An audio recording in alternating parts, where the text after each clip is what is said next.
Hello student, welcome back to my Hindi lecture channel. Student, हम पढ़ रहे थे सपनों के दिन। लेखक हैं गुरुदयाल सिंह, जिन्होंने हमें अपने बचपन से रूबरू करवाया है कि किस तरह से हम बचपन में अध्ययन किया करते थे और किस तरह से हम पढ़ाई से जी चुराया करते थे।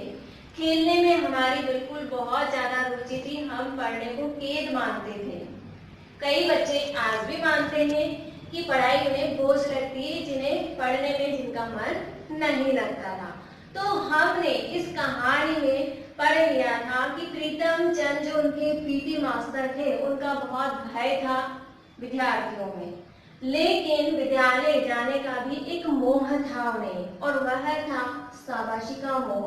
अब वह शाबाशी उन्हें कब मिलती थी, इसका अध्ययन हम आगे करते हैं। बच्चे खुशी से स्कूल नहीं जाया करते थे, उन्हें स्कूल जाना बिल्कुल अच्छा नहीं लगता था, लेकिन जब स्काउटिंग का अभ्यास करवाया जाता था और जब उन्हें रंगीन झंडियां हिलाने का मौका मिलता था तो उन्हें बड़ा मजा आता था और उस अवसर को वह छोड़ते नहीं थे।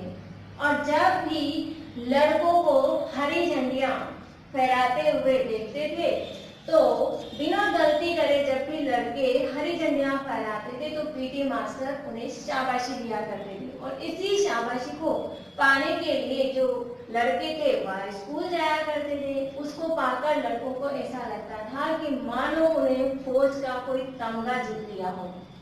उन्हें पीटी की जो गुण है, जो जितने भी शेष गुण है, उन सबसे अधिक मूल्यवान लगती थी।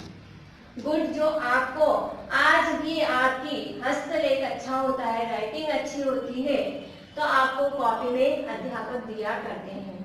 और यदि आप किसी प्रश्न का उत्तर बिल्कुल परफेक्ट देते हैं, बहुत अच्छे से उसका जवाब देते हैं, तो कक्षा में भी आपको शाबाशी के तौर पे कई अध्यापक इन शब्दों का उच्चारण करते हैं, गुड, वेरी गुड।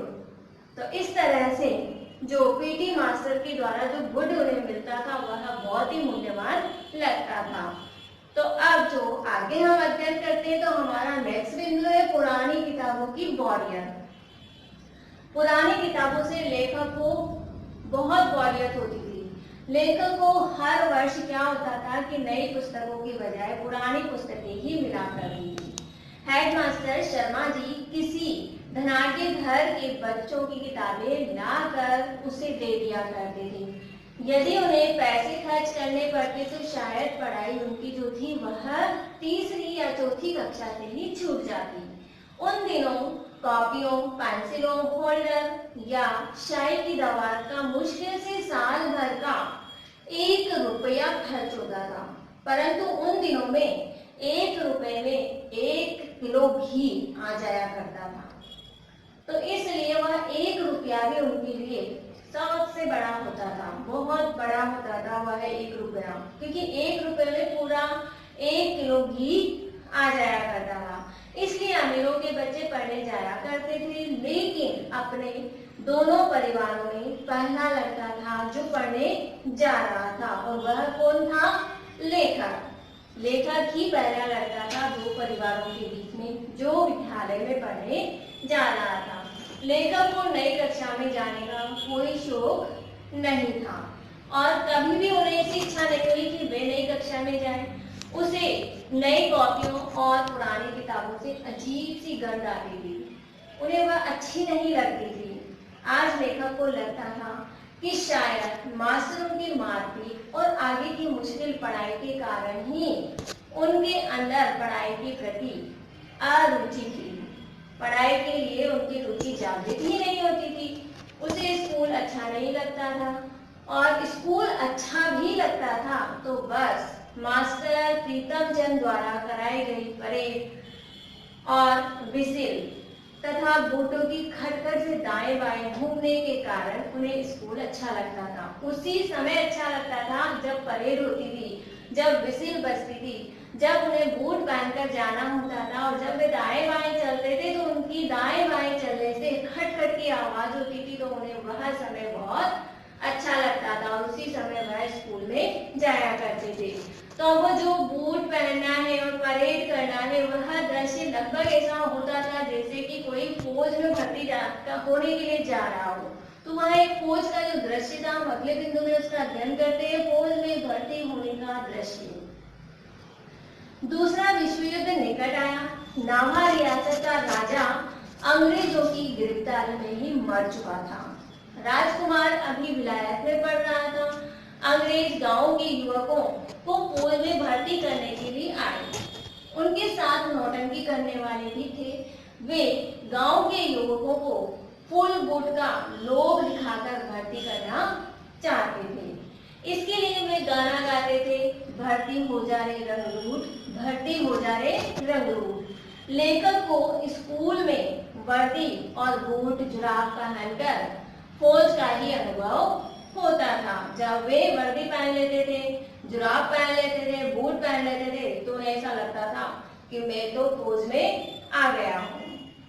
अब आगे जो हम अगला बिंदु अध्ययन कर रहे हैं वह है मास्टर प्रीतम चंद की शक्ति। मास्टर प्रीतम चंद जब वह परेड करा रहे होते हैं तो उन्हें बहुत अच्छे लगते हैं, लेकिन मास्टर प्रीतम चंद का किस कारण से भय था वह भी हम देखते हैं कि मास्टर प्रीतम चंद कभी मुस्कुराते नहीं थे। वो हमेशा सिंसियर रहते थे। उन्हें बहुत गुस्सा लगाता रहता था बच्चों के ऊपर। उनका जो रूप रंग स्वभाव जो था बिल्कुल डरावना सा था। उनके बूटों के पंजों के नीचे कील और जो खुरियां लगी रहती थी। बच्चे प्रीतम चंद से नफरत भी बहुत करते थे। उसका कारण यह था मारपीट। एक दिन वे फारसी पढ़ाने के लिए कक्षा में आए। उन्होंने बच्चों को एक शब्द रूप याद करने के लिए दिया। शब्द रूप बहुत कठिन था। बच्चों ने उसे बार बार पढ़ के याद करने का प्रयास किया, याद किया भी, पूरी तरह से उसे रट डाला, अच्छे से उसे याद करा। क्यों? क्योंकि प्रीतम चंद मास्टर का उन्हें डर था, इसलिए उन्होंने पूरा याद किया। लेकिन जब वह अगले दिन स्कूल गए तो वह जो शब्द रूप था सब भूल गए, कोई भी सुना नहीं पाया। मास्टर जी ने सब लड़कों को कान पकड़ने के लिए कहा कि सब अपना कान पकड़ लीजिए, और सब ने मुर्गी बनकर कान पकड़ लिए।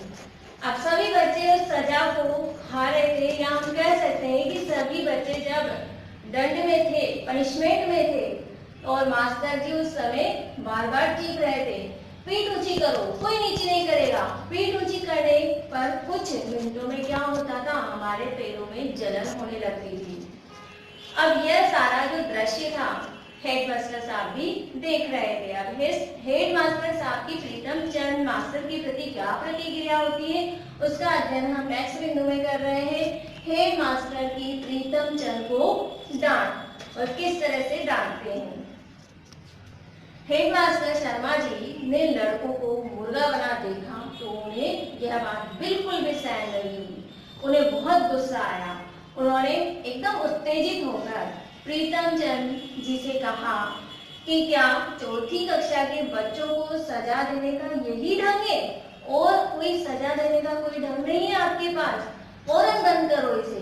यह कहकर हेडमास्टर गुस्से से कांपते हुए अपने कमरे की ओर चले गए।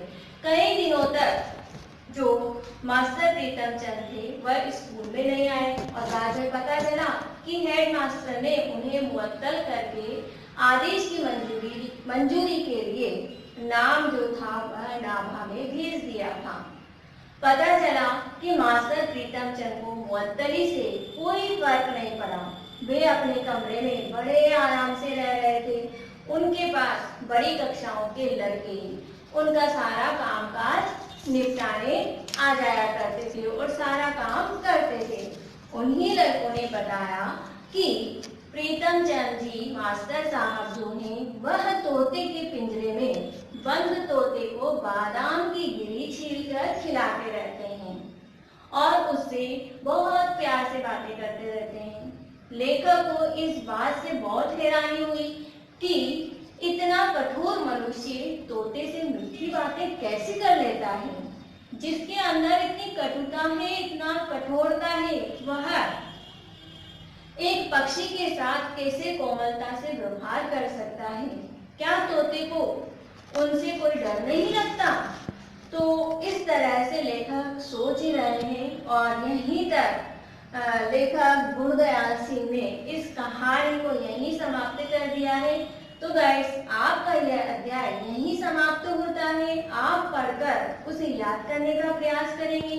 यदि कोई समस्या आती है तो कमेंट्स बॉक्स में शेयर करेंगे और चैनल को सब्सक्राइब करना ना भूलें। धन्यवाद।